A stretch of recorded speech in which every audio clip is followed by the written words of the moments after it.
नमस्कार विद्यार्थी मित्रांनो, मी सायनाथ गंदिगुडे एस जी अकॅडमीमध्ये तुमचं स्वागत आहे. विद्यार्थी मित्रांनो, आज आपण नगराध्यक्षाची निवड कशी होते आणि नगराध्यक्षाचं स्थान कोणतं आहे, आज आपण एक सविस्तर माहिती देणारा व्हिडिओ पाहणार आहोत. तर विद्यार्थी मित्रांनो, आज आपल्याला पहिल्यांदा पाहायचं आहे की नगराध्यक्ष. आता नगराध्यक्ष नगरपालिकेच्या प्रमुखास आपण का म्हणतो? नगराध्यक्ष म्हणतो. बघा, नगरपालिकेच्या प्रमुखास नगराध्यक्ष म्हणतो. तर नगराध्यक्ष हा शहराचा पहिला नागरिक म्हणून सुद्धा ओळखला जातो. त्यानंतर बघा, आता आपल्याला पाहायचं आहे की नगराध्यक्षाची निवड कशी होती. आता लक्षात घ्या, नगराध्यक्षाची निवड मे 2016 पूर्वी नगराध्यक्षाची निवड नगरसेवकाकडून अप्रत्यक्ष मतदान पद्धतीने केले जात असे.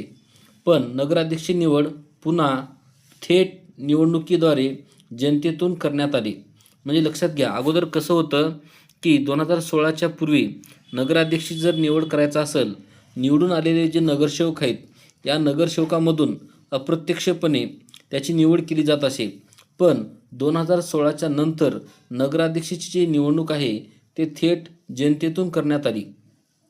यानंतर आपल्याला पाहायचं आहे की 10 मे 2016च्या राज्य मंत्रिमंडळाच्या निर्णयानुसार यापुढे महाराष्ट्रातील बघा लक्षात घ्या, 10 मे 2016च्या मंत्रिमंडळाच्या निर्णयानुसार महाराष्ट्रातील नगरपालिकांच्या नगराध्यक्षांची निवड थेट मतदार म्हणजेच प्रत्यक्ष निवडणुकीद्वारे करण्यात येत आहे. लक्षात घ्या, 2016च्या नंतर जे नगराध्यक्षाची जी निवड झाली ते निवडणुकीद्वारे म्हणजे जनतेकडून थेट करण्यात आलेली आहे. त्यानंतर आपल्याला पाहायचं आहे की नगरपालिका आणि महानगरपालिका. बघा लक्षात घ्या, नगरपालिका व महानगरपालिका मध्ये बहुसदस्य प्रभाग पद्धतीने निवडणुका होतात.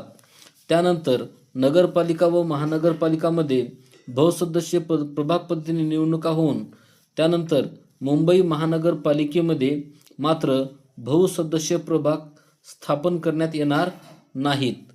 यानंतर आपल्याला दुसरा मुद्दा पाहायचा आहे, तो म्हणजे की महानगरपालिकासाठी 2 ऐवजी आता 4 सदस्यांचा एक प्रभाग राहील.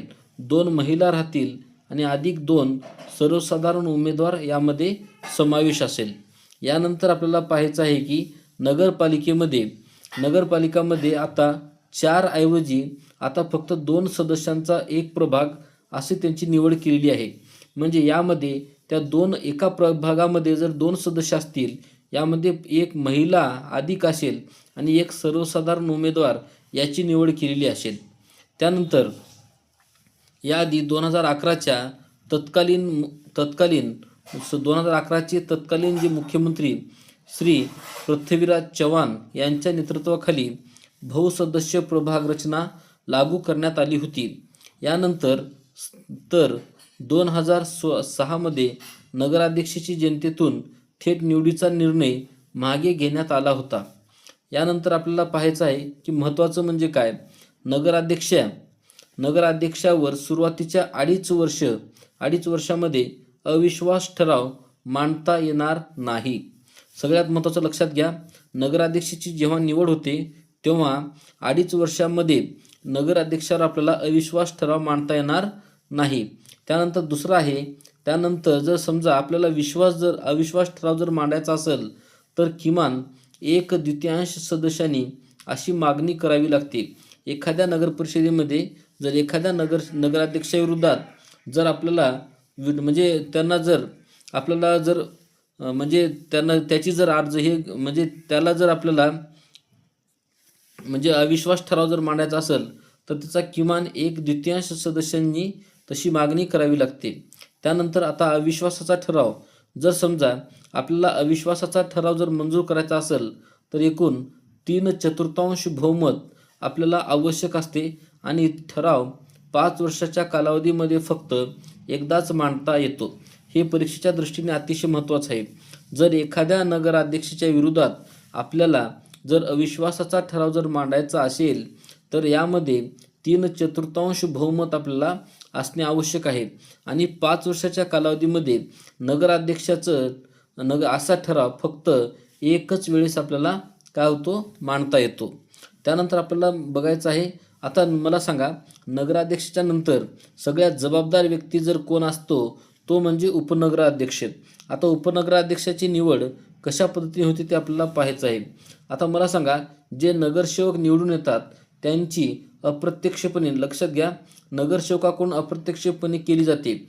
म्हणजे नगराध्यक्षाची जी निवड आहे ते नगरसेवकाकडूनच त्यांची अप्रत्यक्षपणे निवड केली जाते. यानंतर नगराध्यक्षांचा जो कार्यकाल आहे तर नगराध्यक्षांचा कार्यकाल किती वर्षाचा आहे? 5 वर्षाचा असतो. यानंतर उपनगराध्यक्षांचा जो कार्यकाल आहे तो एकूण 2.5 वर्षाचा असतो. लक्षात घ्या, 2.5 वर्ष नगराध्यक्ष आणि 2.5 वर्ष उपनगराध्यक्ष, म्हणजे असं एकूण उपनगराध्यक्षाचा जो कार्यकाल असतो ते फक्त 2.5 वर्ष असतो. यानंतर नगरपालिकेची निवडणूक दर 5 वर्षांनी होते. हे सुद्धा प्रश्न महत्त्वाचा आहे. तर नगरपालिकेची जी निवडणूक आहे ते दर 5 वर्षांनी होते. तर विद्यार्थी मित्रांनो, आपण नगरपालिकेमधील नगराध्यक्षाची निवड, नगराध्यक्षाचे कार्य आणि नगराध्यक्षाबद्दल आपल्याला अविश्वास ठराव जर मांडायचा असेल तर ते कोणत्या पद्धतीने मांडता येते याबद्दल आज आपण सविस्तर माहिती पाहिलेलो आहोत. जर विद्यार्थी मित्रांनो हा जर तुम्हाला व्हिडिओ आवडला असेल तर नक्की शेअर करा, सबस्क्राईब करा आणि बेल आयकॉन ऑन करा. धन्यवाद.